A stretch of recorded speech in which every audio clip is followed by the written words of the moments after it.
Time for the 49ers Rush Podcast.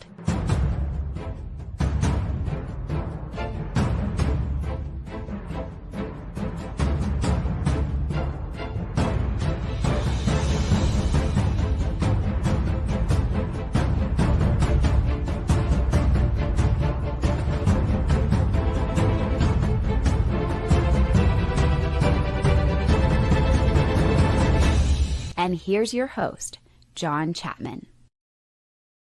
What is going on, faithful? It is great to be with you guys today. It's Wednesday.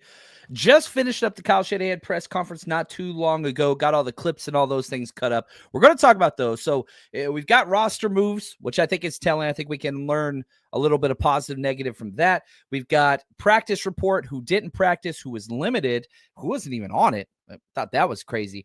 And then probably the majority of this episode, besides your questions and comments for the live viewers, appreciate everybody that's showing up. We're going to do a little then versus now. The evolution of the 49ers defense or lack thereof, and what Robert Saleh's first year was like compared to Nick Sorensen's first year, and what we can kind of derive from that. And also, question from James K. Appreciate the email and the idea. And I kind of, sometimes it's fun diving down the rabbit hole, Alice style. And man, I just couldn't stop comparing 2017, Robert Saleh's first year, the Shanahan system and the defense was here, to this year, roster, salary cap, cash, rankings, all. It was just fun. So I don't know what answers that's going to bring, but it was a fun question. And so I'm kind of at this point now, and I was talking to Wade earlier. So I did a live show with Wade this morning over his channel. If you want to go check that out, the Wade Breezy. Always support Wade. He's the man. But it's like, Wade and I were talking off air before we started recording. It was just like, you know what, man? Like, I just want to, I want to do what I enjoy. And sometimes that's going down rabbit holes and dealing with hypotheticals and whatever. 49ers ain't going to the playoffs. I know some people still holding out hope, but I mean, it's possible. It is possible. And if that does happen, I'll be there. But this year, it's all about assessing the future, how to move forward the appropriate way. We got 3 games left. I'm not going to take those lightly. I'll break down every single play on the 49ersrush.com. We're still holding events. We're going to keep rolling. But it's a little bit different situation than we've been in, because the value or the importance of these games, it's minimal. Doesn't mean it doesn't matter. You're still here listening to us. So, like, that's still going on. And I want to say thank you to everybody. What's up, Tim Ford? Good man right there. Vince, Hugo. Appreciate all the hashtag CCs. We got Joe B. We got Joe. What's up, Joe? How you doing, man? And shout out to our executive producers. This is episode 1289 of the 49ers Rush podcast. Thank you, Corey Robbins, 49ers George 365, David Gill. You guys are the reason why this show goes on. I freaking love it. Vince, what's up? We got Jim Everett talking trash. And that, if you want to know how this year is going, somebody with the Jim Everett title is allowed to talk trash against us. Enjoy it. Short-lived, I am sure. But he ain't wrong. That's what it is. I was asked last time, and I did a little bit more thinking about this. Like, who do I want to win the NFC West this year? It's not going to be the 49ers. I kind of want the Seattle Seahawks to win it, who I hate more than the Rams. I don't consider the Rams a rival in our recent, 20 years, but the old hats definitely do. We played them over 150 times. It's been a very one-sided affair since Shanahan and McVay showed up. McVay had the early ones. Then Shanahan dominated. I think it was like 8 straight wins, regular season wins. Obviously, NFC Championship, got to tip their hat to them. But now maybe that's back. We're still up on the Rams, I think 7 or 8 wins overall. But I want the Seahawks to win just because I want Geno to stay in the division. That's what I want there. The Rams, they're piecing things together. How long is Stafford going to play? Obviously, he's still really, really good quarterback. But, yeah, we'll see. Look at Joel. He's over the Philippines right here. He said, it's early here. Going to the gym here in a bit. Dude, get that workout in. Listen to the Extra Song podcast, whatever you got to do. Get it going, man. Get it going. So let's jump into roster moves first, because I want to talk about this for a minute. The 49ers have waived Ambry Thomas. Now, let me just say this. Ambry Thomas, by far one of the most frustrating players for me, because he never fit our scheme. I can't deal with players that aren't football players, right? They're 7-on-7 players. And I think Ambry Thomas, Akello Witherspoon, probably two of the players that like frustrated me the most at the cornerback position. They're just two guys that refuse to play football. That was always hard for me. Ambry Thomas, the least physical player we've ever had in the Shanahan thing. Akello Witherspoon, I think, was second. Just guys that just never, ever wanted to use their pads. That was always difficult because we run a physical style defense, and especially with the press cover 3, all that, which was 2017, changed a lot, went to a quarter system. Now we're back to a cover 3 predominant coverage unit. Lack of physicality is a killer, and Ambry Thomas just never had it. The funny thing is, guess which team Ambry Thomas has had good games against? The Rams, the softies from LA. It's what it is. And I saw a lot of people talking about Jared Kingston. We lost Kingston just to cut Thomas. Faithful 89. I agree. Obviously, the fact that Ambry Thomas made the initial 53, then you moved him to IR immediately, I thought was stupid. Nobody would have claimed Ambry Thomas, especially like I thought that was just dumb at the start. I said it. I can't believe that we used up a roster spot, but I don't think it was a Jared Kingston or Ambry Thomas. I think it was a Curtis Samuel or Ambry Thomas. Maybe I'm wrong. Like the position for position is usually the way that goes. And Curtis Samuel's the top 20 cornerback in the NFL now. Curtis Samuel was a damn good player, and I was screaming it from the mountaintops since we had him as a rookie. Did he fit our system? Again, Ambry Thomas didn't fit our system. There was never a time period ever where Samuel, I'm sorry, did I say Curtis Samuel? Sorry if I did that. I messed up my name. Samuel Womack. Samuel Womack was always better football player corner than Ambry Thomas was at any point, any stage in his career, wasn't even close, because he's just a better player. He's a better athlete. He's better at special teams. He's better at outside corner, better tackler, better everything. He's literally better in every single way, shape, and form. And the reason why he didn't get a play, Nick Sorensen. I hate to say that. He was responsible for nickels back in the day, said he didn't want him at nickel, then moved him to nickel. Then Wilkes showed up, kept him outside, which is where he should have been. Then Nick Sorensen comes back, puts him back at nickel this year in training camp, and then cuts him. Goes to the Colts, plays outside corner, starts 14-plus games, and is a top 20 corner in the NFL now. The dude was on our roster. Instead, we kept Ambry Thomas. What's my number one issue with the 49ers? We can't evaluate talent. Misevaluating talent. I think that's our issue. I think that's the current issue. And the fact that you could have had a top 20 corner in a year where Demos missed game, Renardo Green's missed games. Isaac Yadams had some injuries, and obviously Charvarius Ward with what he's going through. Like, we definitely could have used this guy, but instead we stashed Ambry Thomas on the IR and just to cut him whenever he threw a little fit. And yeah, like I'll say this, I love that they cut him because I don't think Ambry Thomas would ever be a fit in this scheme. He's not. He needs to play press man with the team that does not want physical corners. That's where he belongs. He's complained about collecting dust on the shelf and all that stuff. Ambry Thomas is not part of your future. And especially in the Devondre Campbell kind of situation, man, you got to get these cancers out. I'm not saying he's a cancer, but the fact that he's up there piping in social media, let me play, cut me, whatever. Get that dude the hell out of here. He was never part of what we were going to be. It was a terrible pick, another third-round compensation pick, just thrown down the drain. Not one has worked out. Not one.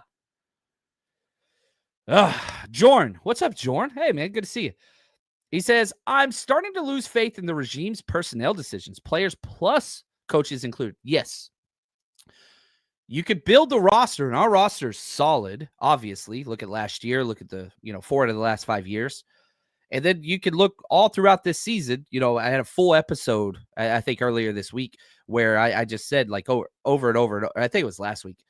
The 49ers' biggest issue is, man, we're letting bad people play. Devondre Campbell. You're letting Jordan Elliott. You're letting Jake Brindle. You're letting Aaron Banks. You're letting all of these people play that have continuously shown you they're not the answers. And you won't even allow the backups to say, I think Aaron Banks is probably the clearest example. Aaron Banks gets hurt. Ben Bart steps in, unbelievable. Everything works perfectly. Then Ben Barch gets hurt, right? Well, it comes, what's it called? Who we used to start at right guard, Spencer Burford. Offense works great. But then you put Spencer Burford on the back burner to bring back Aaron Banks. He's the worst player on the offense. That's one of the worst games I've ever seen. Offensive films up at the 40YardsRush.com. Past 3.5 years, you want to go watch it. It's all there. The 40YardsRush.com. Every offense, special teams, defensive snaps, all up. As soon as you sign up, you get it all. I mean, it's just, golly, why are we letting him play? Spencer Burford sitting on the sideline. No, we're sticking with Aaron Banks. Doesn't matter how bad a tape he puts up. Doesn't matter how bad a tape Jake Brindle puts up. We will never see another person or even give another person an opportunity because they're not our guys, which is weird. Aaron Banks is so bad. I love Aaron Banks. I think he's a great dude, and I think whenever he's 100% healthy, he should be in a rotation for a starting player at guard position, but not the Aaron Banks we've had the last 2 years. Not. You could throw in the whole issue with, bringing in Javon Hargrave and paying him top-tier money. Never once did he play top-tier games with us. Not once. That's one of the worst contracts in modern free agency. And now you're going to cut him, which is good. You're moving on from that. But, I mean, golly, he was so bad. He was so bad he made Javon Kinlaw look amazing whenever Javon Kinlaw would come in for him. It'd spell him. It was like, wow, Javon Kinlaw is really good. Well, compared to Javon Hargrave, yes, Javon Hargrave was awful the whole time he was with us. And somebody's going to be like, he had 7.5 sacks. That's great. That's 8 plays. That's 8 plays. You play that dude 50, plays a game, that's an issue. And then we're starting to see this even more. Here's what Kyle Shanahan said today about Jacob Cowing. You remember that guy? The 4th round wide receiver we picked? Yeah, I mean, I want him to keep trying to earn it. I think he's come a long way here in this last month. I know he had that setback with the concussion, missing that game. But no, I think he's getting closer to earning more time out there. But usually when Debo's not out there and 21 personnel, Ricky's out there. When we go 11, it depends on the play, but it's always been Conley or Jake for one of the 3, not just one position. They got to back up all 3 in 11. And so, do you realize that Jacob Cowing has not been targeted since the game he had his 50-yard reception? Hasn't even been targeted. Dude got 4 snaps in this game. It was 4 snaps. 3 of his 4 snaps were run plays. What the hell? And it's not like we ran the ball a lot. We ran the ball 19 times. We threw the ball 35 times. Or 35 pass plays. Come on. At least let the kid have a chance. Make that make sense. I just don't understand it. I really, really don't understand it, especially whenever Eric Saubert's getting 17 snaps. Really? I understand that game, and I think that's another issue. The way in which we're not even allow guys to develop in games. Now, the 49ers haven't been in this situation where the games don't matter anymore.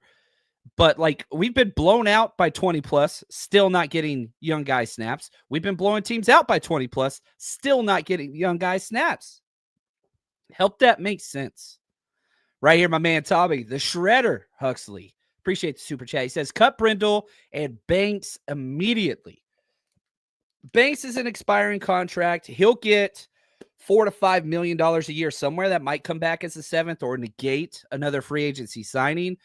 Jake Brindle's got 3 years left on his deal. Now it's a lower contract, but I think Jake Brindle should stay on the team. He just should be a backup or at least see what we have. Now, here's the problem. The 49ers will never, ever play Nick Sikel, and now he's limited. He's sick. So this week, whenever he should be getting snaps, he's limited. That doesn't help. That's an issue. So let's talk about who practiced and who didn't. But yeah, long-term, Brindle and Banks should not be a part of our plans. Banks is an expiring contract. You just let him go. But he shouldn't be starting now. He should not be starting. I don't know about cut, but he should not start this game. But the Niners won't make any changes because of continuity on the offensive line. Yeah, but whenever your offensive line sucks, you don't want that to continue. You want to break that up. And whenever you have seen multiple games where Banks literally destroys the entire game plan, pass game, run game, you name it, Why would you stick with that? Why would that change? Why? Oh, guess what? You got Calais Campbell. Cool. Have fun with that one. Anyway, practice report. Here is Shanahan breaking it down rather quickly.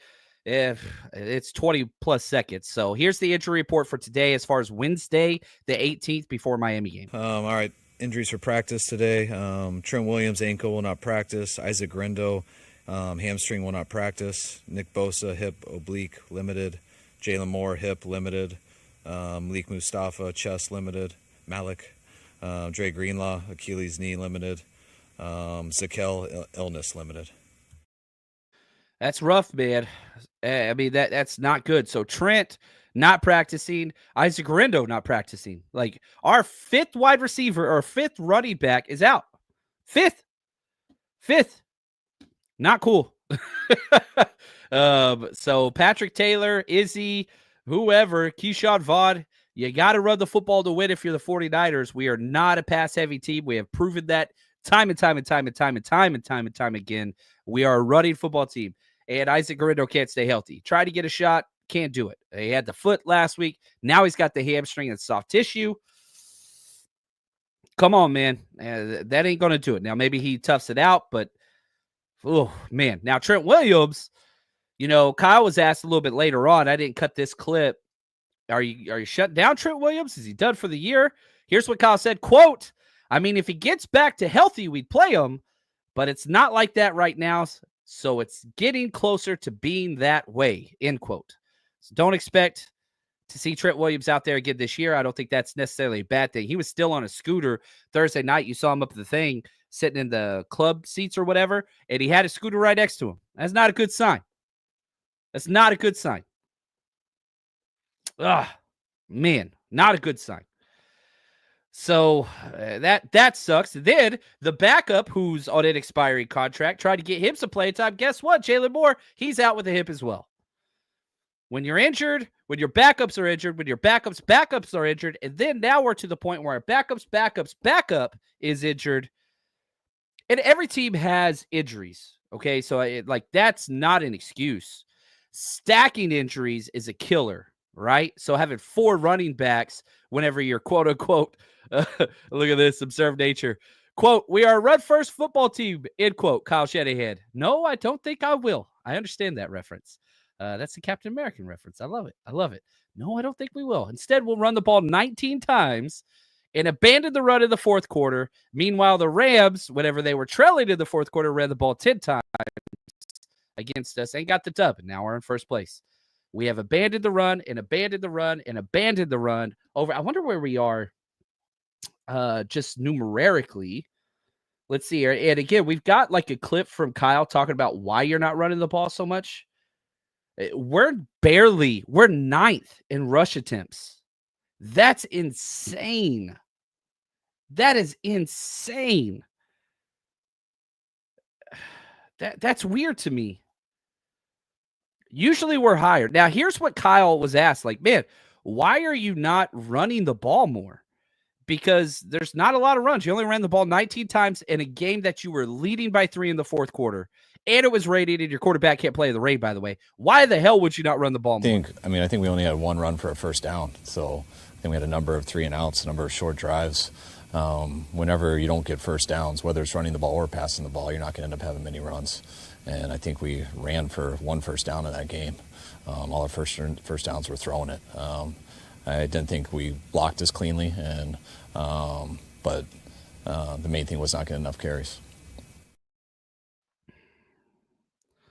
He's not wrong about a lot of things. I think we had 2 rushing first downs. Brock Purdy rushed for 1. Isaac Randall rushed for 1. Just did the film breakdown, Kyle. But even if he did misspeak on that, it doesn't change. Man, we're not a good running team. We're not. We ran 19 times for 63 yards. That's bad. But the weather was bad, and your quarterback can't throw in the rain. And if you could throw the ball, how many times? 31. You called 35 pass plays. That's stupid. 35 pass plays, 19 rush plays. That's ignorant. That's stupid. The Rams ran the ball 38 times. They threw the ball 27 times. Here, I want to go to, so I know I already counted we did 5 rush plays in the fourth quarter. But I want to count. And again, remember, we go into the third quarter, we're still winning. It's 3-6 to start which is stupid in and of itself. Here's how many pass plays. To open the fourth quarter, 3 straight pass incompletions. 3 straight to start the fourth quarter. You're up. On the road, it's raining. No, we're home. Sorry. We're home. Playoff games on the line. Pass.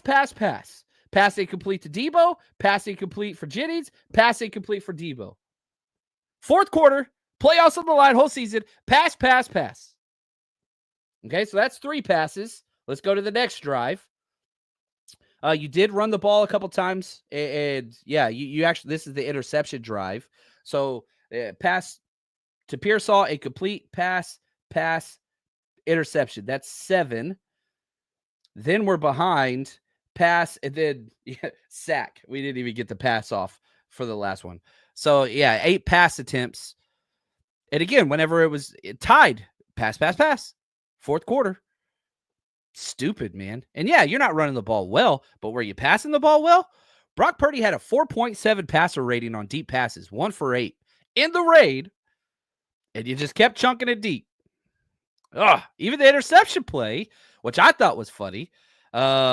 Here, let's play it. This is Kyle talking about the coaching points on the interception play. Now, keep in mind, you were in field goal range, down 3 points at that point, 5 minutes left in the fourth quarter.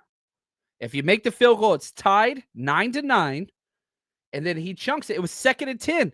It was 2nd and 10. And then he threw the interception, and here's what Kyle had to say about the play and the coaching points. Take that check down. Yeah, I don't think Brock's an extreme aggressive guy in terms of, you guys don't see him throw a lot of picks. He doesn't throw into double coverage much. When it's single safety, you want to hold the middle third player and throw a double move on the outside corner. You'd love to be able to check whether he's got a chance or not. But when he did look out there, the guy squatted, and then he bumped him, which is ICT. You can't hit him 12 yards down the field, which stopped Juwan. And then he's got a pass rush coming at him. So it's really easy to say with the clicker in our hand and stuff when he's not on top.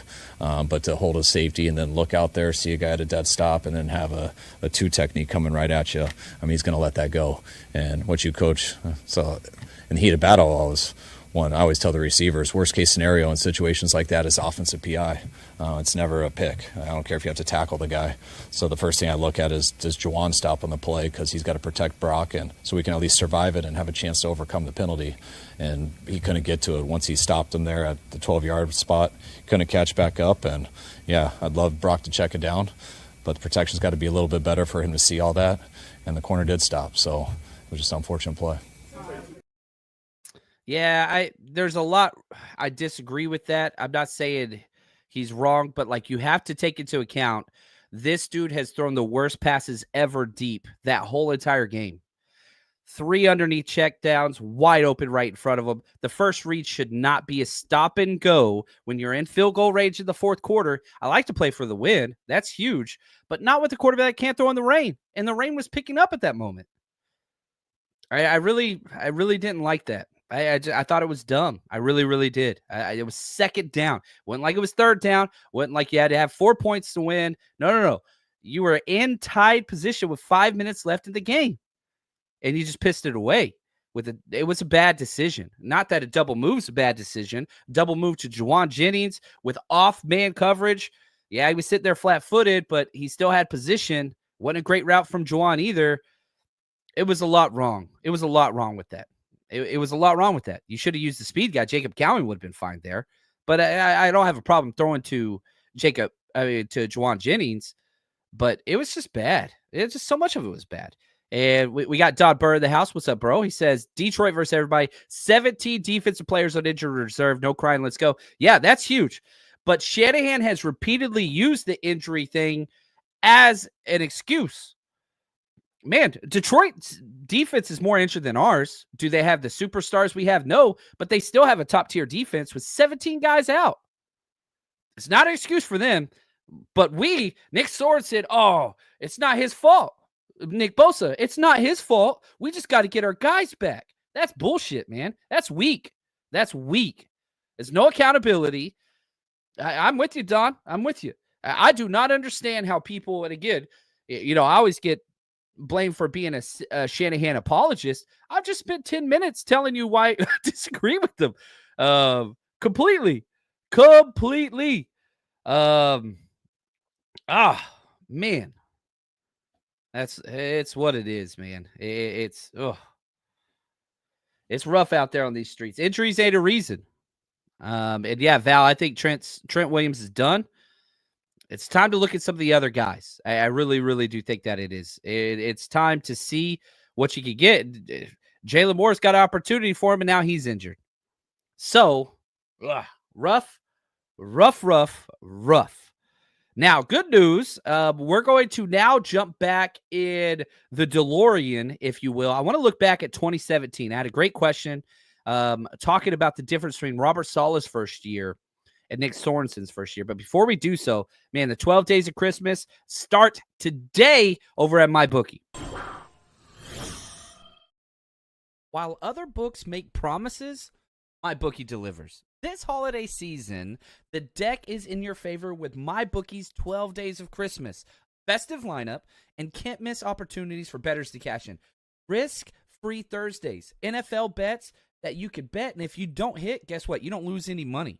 Super Boost and free bets are out there as well. Weekly casino giveaways. It only costs 50 cents to spin on bet soft slots to enter. I'm telling you, at MyBookie, it's not just about taking your bets. It's about giving you the tools to elevate your game with the road to New Orleans, bowl games, Christmas Day sports betting, NFL action, NBA doubleheaders.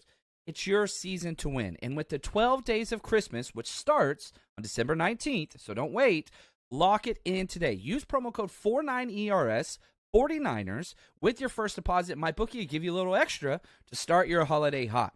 There's a reason MyBookie has been the go-to bettor and the betting sports book of the 49ers Rush podcast for 10 years. 10 years, guys, they have been doing this. Whether it's UFC, NFL, college ball, basketball, you name it. Now, rollovers do apply, and if you have questions, make sure to ask their customer service. They are A++. But whatever you bet anything, anytime, anywhere with MyBookie. All right, shout out to my man, James K. He came up with this question. He said, I'm curious about comparing Robert Saleh's first season versus Sorensen's first season, right? And so I was like, man, let's do this. And I started crunching numbers and pulling up depth charts and going through all the, it's hard to find a lot of the stats back in 2017. Times have changed since we started. That's when the 49ers Rush started, 1,200 some odd episodes ago. And I was beyond critical of Robert Saleh. As a coach, I think that the best thing a coach gets, so twofold. There's pregame and then there's during the game, right? So pregame, the coach's number one job is to give whatever schematic advantage that you could possibly give to your players in your team, right? You create an advantage for your players. During the game, can you adjust to take away what the other team is trying to accomplish? That like, if I had boiled down coaching, I coached for a decade. I wasn't a very good coach, but that was going to be my career. I was going to coach at Duncanville. That's where I coached. I was just going to move up the ladder, which I was doing very, very well. I enjoyed it. Became a foster parent. Couldn't do that anymore. The 80-hour work weeks and sleeping in the office was a thing of the past. Couldn't do that and do what needed for the kiddos. So I stopped coaching, gave it up. A very hard decision. Buddy told me, dude, start a podcast. Just talk football and see if people listen. Here we are, 1,200 episodes later. And I'm very thankful to everybody for the support. And for you guys being here now, you guys are freaking diehards, and I love you. And I'll never be able to show the correct appreciation for what you guys have allowed me to do. Now, which one of those does Nick Sorensen do well or Robert Saleh? I was very critical of Saleh. I don't think that we had a great defense whenever back in 2017, but man, that dude didn't adjust for anything. He didn't make adjustments until halftime. And even then they were very, very set. Like we were vanilla. It took him to year 2 to, all right, this dude can coach. Year 3, awesome. Hopefully Nick Sorensen goes on that same path. Now, again, if you listen to our previous episode, based on Nick Bosa's comments, which I think Nick Bosa has a lot of weight in the personnel decisions, which is sad. But I think Nick Sorensen's going to be back. The fact that, he was able to run off Steve Wilks, and, he was the first one to openly criticize Wilks behind the mic. And then Fred Warner did the same thing. Then Kyle Shanahan did the same thing, and he was gone. Nobody has criticized Nick Sorensen, and that's bullshit. I'm sorry. The fact that nobody has criticized this guy is bananas to me. Nobody's criticized that he has no energy. Everybody complained about Wilks. Man, where's his fire? Nick Sorensen ain't got nothing. That's Pet Rock on the sideline. That dude ain't got personality, period. Nobody criticizes that. Nobody criticizes the third downs. Nobody criticizes the lack of turnovers. Nobody criticizes what he does in the fourth quarter. Where's fourth quarter defense? That's just so weird to me. That's so weird to me. Nobody criticizes this. I think I'm the only one. Now, let's go back to Robert Saleh and let's do the good, okay?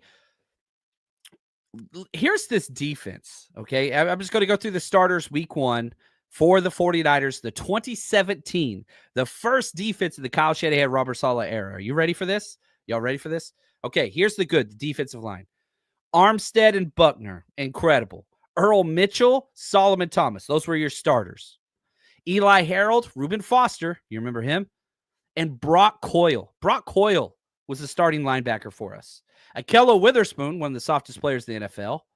Dante Johnson, the barnacle, number 27.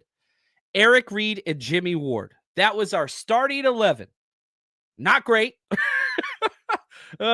Not great to say the least. Okay, that was our starters week 1. And everybody's like, oh, well, injuries for the defense are the reason why it's bad. That's bullshit. That's bullshit. Listen to this. Eric Armstead missed 10 games, which is on par for him. Solomon Thomas missed 3. Reuben Foster missed 6. Akello Witherspoon missed 4. Eric Reed missed 4. Jimmy Ward missed 9. They had injuries back then, too. They didn't even have quality starters. You look at, now again, the dollar amount doesn't match, but the ranking does. They paid $59 million for that defense that year. That's what it cost. That was 23rd most in the NFL. 32 teams. You're talking bottom 10 paid out defense. Now look at what Nick Sorensen's going through. We have $128 million attributed to our defense. That is second most in the NFL. Second most. Hello? It's not like you're dealing with the 23rd most expensive payroll, a bottom 10 paid roster. This is second.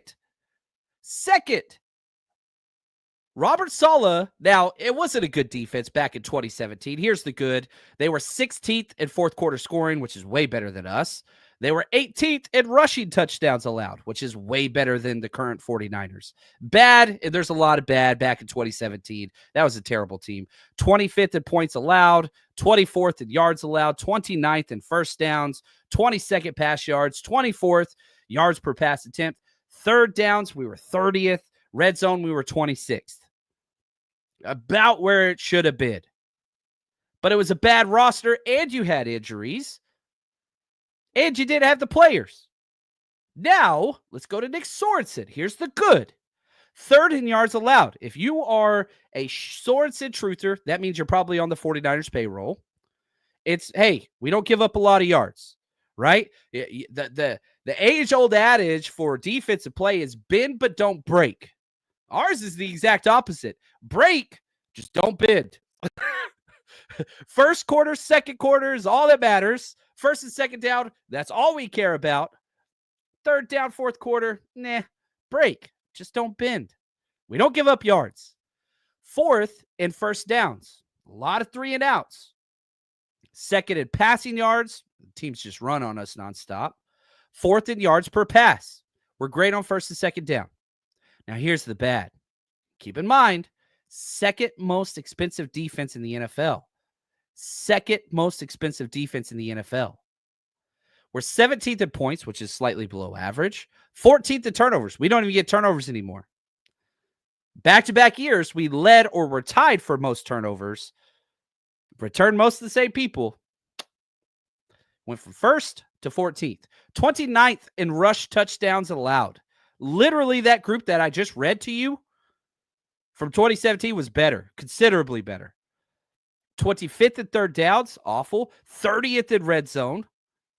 And 29th in the fourth quarter. This is the worst red zone defense for the 49ers since they started tracking the stat all the way back when Steve Mariucci was here. Do you see how bad that is? Second most expensive defense.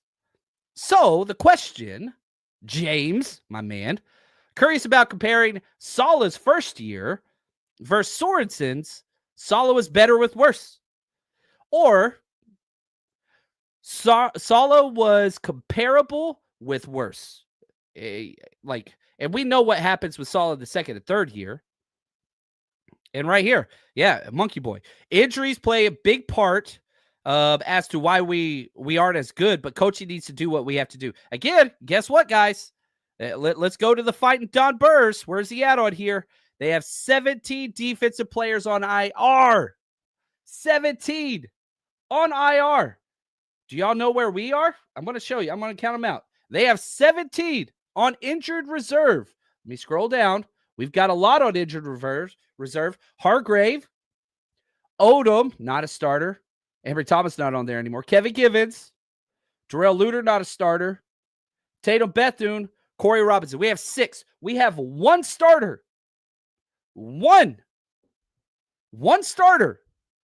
That's it. We got 6 players on IR. From our defense, 1 starter.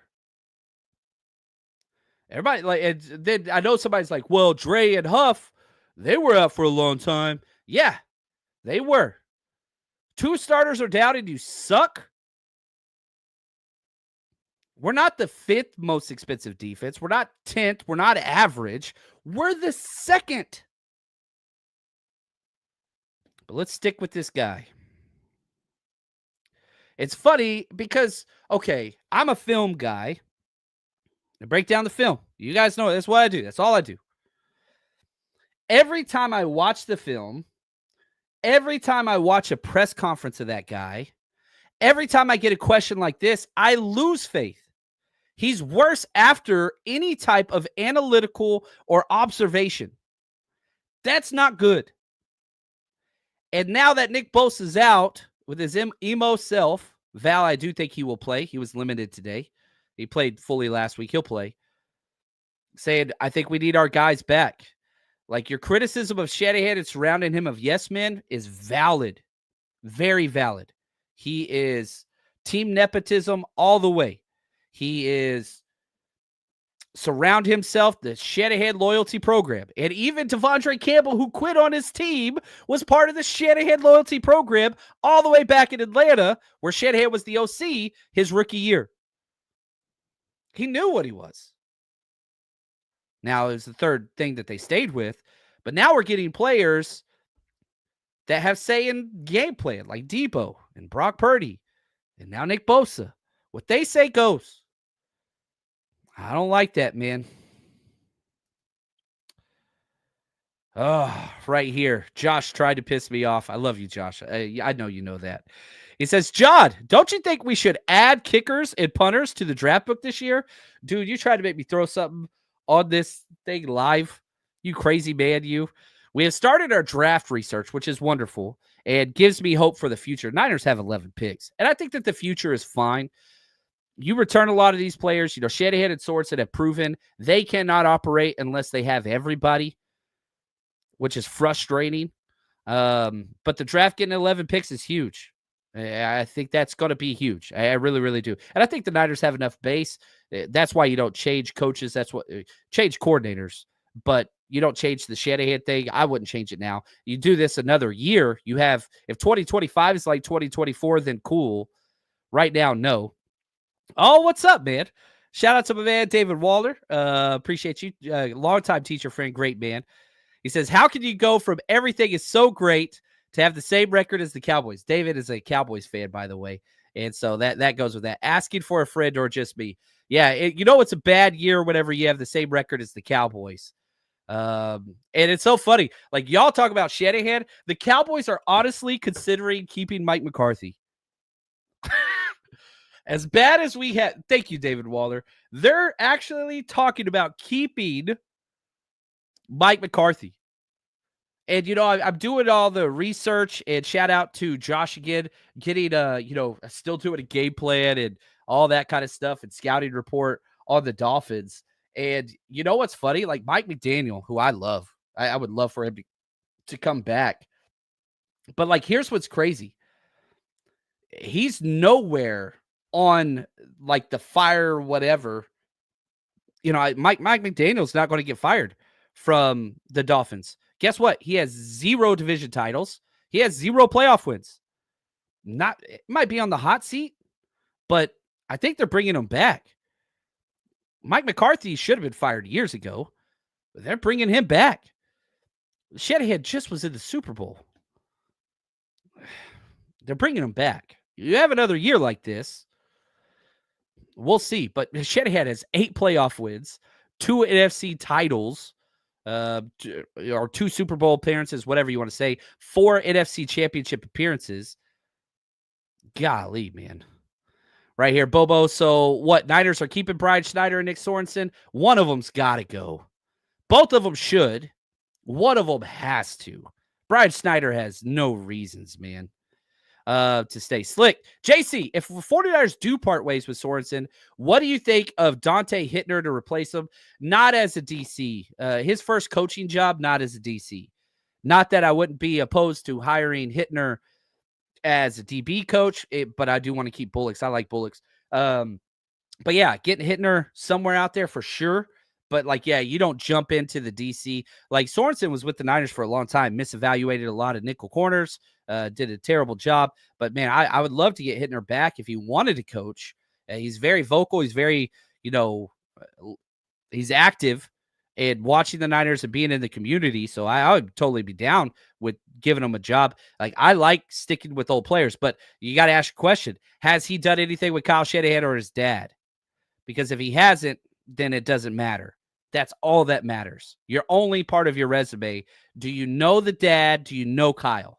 If the answer's not yes to one of those, you don't even need to apply. Don't even need to apply. I hate that it's like that. And I absolutely hate it. I absolutely hate it. The 49ers, do you think we need a new wide receiver coach like Jerry Rice? Jerry Rice ain't going to coach. It'd be cool if he wanted to try it. But no, Leonard Hankerson, I think, is our current wide receiver coach, and I think he's done a good job. I like him. Right here, Bobo, go get Jeff Ulbrich. Yes, that's who I want, man. I'd take him or the Cleveland DC. I want an experienced defensive coordinator that runs a 4-man front. I'm not switching to a 3-4. We ain't got the personnel for it. It doesn't suit our strengths. I want to stay in a 4-man, even front. And I want Ulbrich. I want a strong DC that's got experience, that gives your team a schematic advantage. It can make adjustments. It's 2 simple things. It's very, very simple. Which one does Nick Sorensen do? Coaches miss tackles really well. You literally listen to his stupid freaking philosophy on tackling, which is just stupid. Here we go. Let's hear from it. Here's defensive coordinator Pet Rock. How violent you finish and how well you tackle. I think that's the most important thing. If they're going to check it down, are they checking it down in 5? So what's happening after that?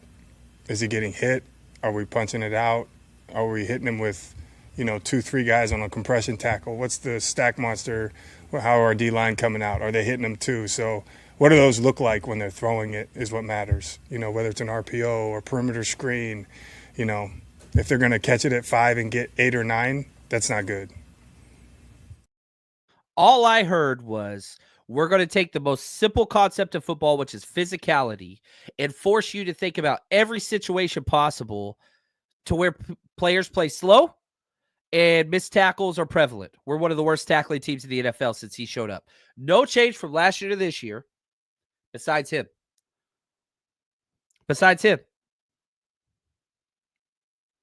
I don't like what advantage does that give you?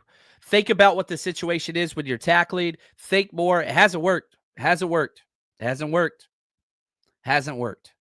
yeah, personnel matters and injuries matter, but So did 2017 49ers under Robert Saleh. I just went through all the games that were missed. Lions have 17 defensive starters on IR, defensive players. Come on, man. It's bad. It's just bad. It's bad. Yeah, Ambry Thomas, I talked about that earlier. I'm glad he's gone. Another wasted third-round comp pick. We wasted them all. Every single one of them. Cam Latu, Jake Moody, Ty Davis-Price, Danny Gray. Golly, man. Just wrong. A lot of picks that were just thrown away. Every team has draft busts, draft misses, but it's like weird that they're all concentrated. Like we got the most comp picks for coaches leaving and personnel things leaving because we were such a rich franchise. And I think we are. Like, it was awesome. But man, you've been cherry picked. And what did you replace that with? None of them hit. Not one of them. Not one of them. And we had the idea, well, Jair Brown was a hit. Man. Yeah, it's rough. It's rough. But hey, here's what I hope, because I believe Nick Sorensen is coming back next year. Not what I want, but I believe that is. And here's what I hope. I'm a Niners fan. That's what I do. I'm not a beat reporter, not an insider, whatever. I'm a 49ers fan through and through who shares my talk and tries to build a community through road trips and all those fun things. That's what I am. I hope Nick Sorensen turns into the best defensive coordinator in the NFL. That's what I hope. My eyes, every time I watch tape, every time I watch his press conference, every time I do any type of research whatsoever, you don't coach to your personnel. You're not helping. You're not putting people in situations. And I think that's true of the offense as well. You're not coaching to your personnel. You're a run-heavy team. You literally draft offensive linemen that are undersized and mobile so that you could do play action and screens and jet sweeps and all that stuff. But then you don't do play action and you don't do screens. And you don't do jet sweeps. Instead, you turn it into an empty 7-step drop pass team, throw the ball 35 times in weather when you have a quarterback that can't hold the ball wet whenever it's raining. That's just stupid. Well, the game script says, that's stupid. And so it's what it is. It's what it is. I like this question. 49ers, the 2025 draft is deep with what, John Chapman? So we put together, I think I've got 270 names, I think, currently on our draft book. I haven't started film. We're getting the database and the things together. And if you want to help out, man, reach out to us, 49ers Rush podcast at gmail.com. We'll get you synced up. And I've got a little video explaining what it is we need and help with background and research and all that stuff. You'd help with that, whatever it is you want. But what we got to do is just data collection now, get a base, and then that's when the film starts, and that's where we start moving around. But based on general consensus, the 49ers currently, if the draft was today, would be picking 15th in the draft, right in the middle. If that was the case, you would have a choice at the second or third type offensive tackle, defensive end. There's guys there. Now, are you getting, a lottery pick or whatever else? I guess 15 would qualify as a lottery pick, but no, you're getting somebody that you have to kind of project. That you're not getting an all-pro instant type guy there, but we'll see. There's a lot of speed rushers with not a lot of production, and there's a lot of offensive tackles that are a little bit tweeners, which does fit what the 49ers use offensively. Draft a guy that's a tackle that could play guard tackle, vice versa. Those options will be there. Obviously, every single draft from now till forever will be peppered with wide receivers. Please, Lord God, do not draft another first-round wide receiver that's going to have 2 catches over the course of a month when your offensive line is in shambles, when your defensive line is in shambles. Don't do that. No more first-round wide receivers. Shoot, you draft a wide receiver in the 4th round, you don't even throw him the ball after he gets a 50-yard catch. What the hell, man? Now, we've had some great draft hits, and I think we will have some more this upcoming year, but dude, you got a chance to have a first-round pick and be able to get an offensive or defensive lineman. Those are literally the only 2 positions that should even be evaluated. Offensive line, defensive line in the first round. That's it. Ugh, That's it right here, Dave. We need to sign Greenlaw and Huff to help Sorensen improve. That'd be a great start. I agree completely. And, since they showed up, everything just changed. I mean, they're great. Still fourth quarter issues, still third down issues, still red zone issues. Those still permeate no matter what. But here's Shanahan talking about the return of Hufanga and Greenlaw. I mean, that's what they've done other times. One of the best games I've seen linebacker play is, I think, 21 when Dre played in week 1 versus Detroit and didn't come back till week 17 versus the Rams. We needed that game to go to the playoffs, and that was the first time I've seen someone miss 16 games and come back and play at that level. So it doesn't surprise me at all. Huff's, he came back earlier in this year, and with having a wrist injury and stuff, he's been able to get ready for this opportunity a little bit more than coming off his Achilles that he had before that. So Huff's been chomping at the bit to get back, and he was more ready for that moment. And, I love the discussion and debates and stuff, but I remember back that 21 season, I was like, guys, Dre Greenlaw is the for real deal. As he came in 2019, 2020 he was awesome. Everybody's like, no, it's Aziz. And I love Aziz. I think he's damn good, but he's not Dre Greenlaw. He never was. And I remember people telling me Jair Brown's better than Hufanga. And I was like, no, he's not. He's not even close. And this year, Malik's better than Hufanga. I was like, guys, no, he's not. He's not even close. Like, Malik's awesome. But yeah, and health is a concern. That is a concern. It's always been a concern. But health shouldn't dictate your success. Look at the Lions. You play to your personnel and the way you build your team. 49ers don't do that. That's been an issue. I love this team, and I think that these games still matter. But, man, you got to fix some stuff. Got to fix some stuff. We'll keep you up to date, and we'll keep going. We'll see who practices tomorrow. That's going to play a big deal in who plays down in Miami. But until next time, you guys are awesome. This was a lot of fun. Really appreciate you. Thank you for this opportunity. Until next time, stay strong, faithful.